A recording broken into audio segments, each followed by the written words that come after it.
Greetings, salutations. Happy Thursday, August the 27th, 2026. Welcome to Backstage, the daily show for entrepreneurs, founders, visionaries, and builders ready to stop waiting in the wings and let their stories power their growth. I'll get my tongue moving in the right direction here eventually. I am about a half a cup of coffee in, so I don't know what's going on. It's taken a while to take effect. I hope you're doing well. Thank you for listening. Thank you for joining me on this late summer day. Here it is, August 27th? So September just knocking on the door. And if you're in the United States, you know that I don't know why I do this, but when I want to say Labor Day, I think Memorial Day for some reason. I don't know why. But Labor Day, which for many marks the end of summer and the beginning of the no white shoes zone and kids going back to school, although many have already gone back. So who knows? But writ large, that's what it means here in the U.S. And so if you didn't know that and you're somewhere else, then now you know. What's your tradition in the fall? We have this crazy beginning of the year in the fall kind of thing. It's not very seasonally sound, but it's the way we do it here. So I know in Japan, it's the spring, which always felt more natural. But I really like the fall. I still love the fall, and I'm excited. But enough of that. What's on my mind today? Well, there's a bunch of different stories, of course, a bunch of AI stories about how, web traffic is down because of AI, but the information that comes up is more valuable, tons of stuff on personal branding, blah, blah, blah, blah, blah. So anyway, I find this article. This is kind of what piqued my interest today. From Inc. magazine. Now, it's basically a puff piece kind of advertisement. So let's just take that with a grain of salt. I'm not taking this as like data that speaks strongly to a strong database trend, but it's a story that I think has resonance. And the headline is, why executives are heading to Martha's Vineyard to build their personal brands, published on August 24th. So 3 days ago. There's a company called Seed Media, and the founder, Valeisha, V as in Victor, Aleisha, Valeisha Butterfield, recently gathered Fortune 100 and Fortune 500 executives for a corporate creators retreat built around a premise that would have sounded unusual a few years ago. Senior executives should build an audience, intellectual property, and potentially independent revenue streams before they need them. Participants were taught 3 distinct paths: becoming an executive-facing creator, build quieter domain authority through like LinkedIn, Substack, written stuff, or create a non-social ecosystem of workshops, masterclasses, and niche communities. And one detail that was particularly revealing: accomplished C-suite executives were starting with basics such as getting comfortable speaking into a camera. So there is a need out there. Now, do we know how much this is taking fire? I don't know. But coming up in the last however many decades, this is not something that most CEOs were doing. They might do media training, how to handle tough interview questions, a deposition, so lawyer training, media training, PR training, that sort of thing. This is different. This is developing your persona as an individual. I do not want to be talking personal brand, but as an entity, as an identity that is separate and apart from the company, but promoting the company at the same time. And I've talked about this a number of times. It's what the bigger stage is all about. Turning your identity into cash and opportunities. So clearly this is taking hold even at the highest levels, where if you're a big corporate CEO, it's like, no, you got a big paycheck, you've got your status, you have your authority, you have authority. And the reason why I said with the bigger stage that it's about turning operators into icons, well, there's a middle step, which is authority. You have operator to authority to icon. This is the authority to icon jump, which is you have power, you have influence within a circle. People know who you are, but you don't have a visibility. You're not a thing outside of that bubble. And this is what they're doing, working with, basic camera work, right? I mean, it just speaks to how it's a muscle that many people don't have.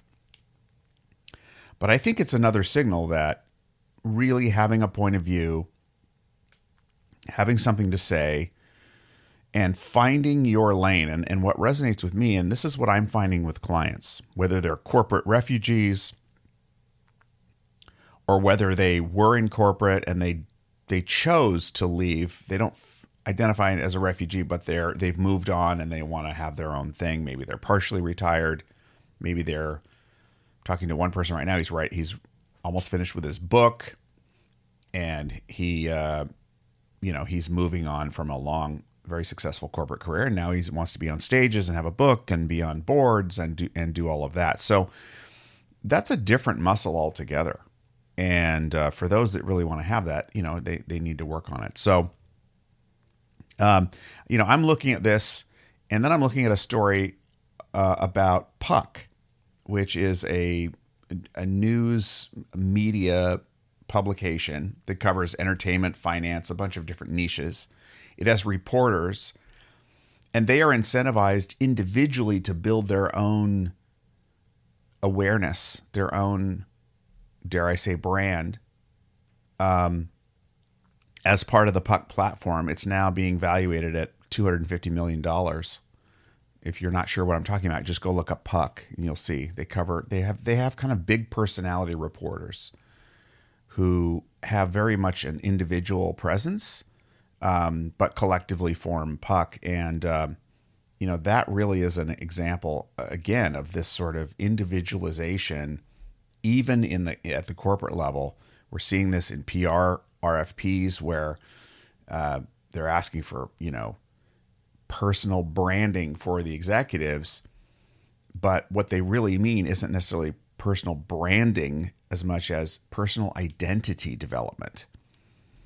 And I don't mean to split hairs here, but the reason why I don't like personal branding as a phrase for this is because I've worked on real corporate branding projects with very, very experienced branding professionals. And ultimately, the personal branding thing is about your identity. What part of your identity, what authentic part of your identity are you going to pull from with a point of view for a particular audience and rinse and repeat on that to build a following over time?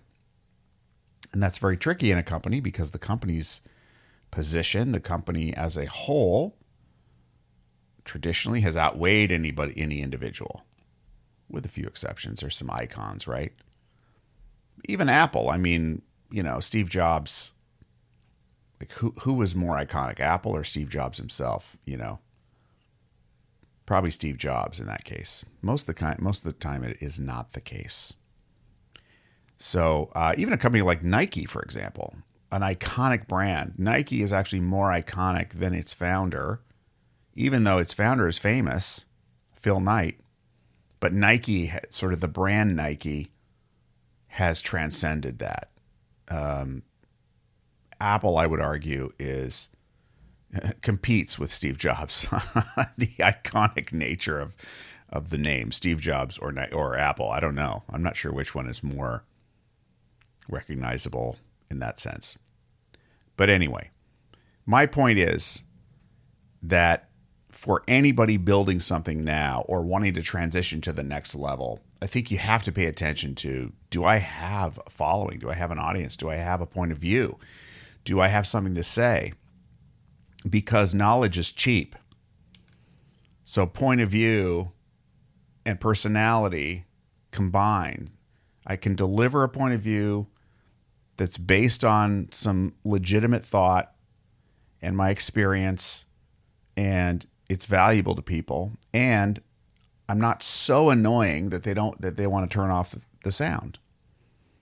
I mean, you're gonna annoy someone. Someone's gonna listen to me and go, I can't stand this guy. There's something I remind them of. They don't like me. Fine, that's always going to be the case. But you need to be likable enough. You need to be entertaining enough. You need to have a certain energy for people to want to adhere to you in a sense.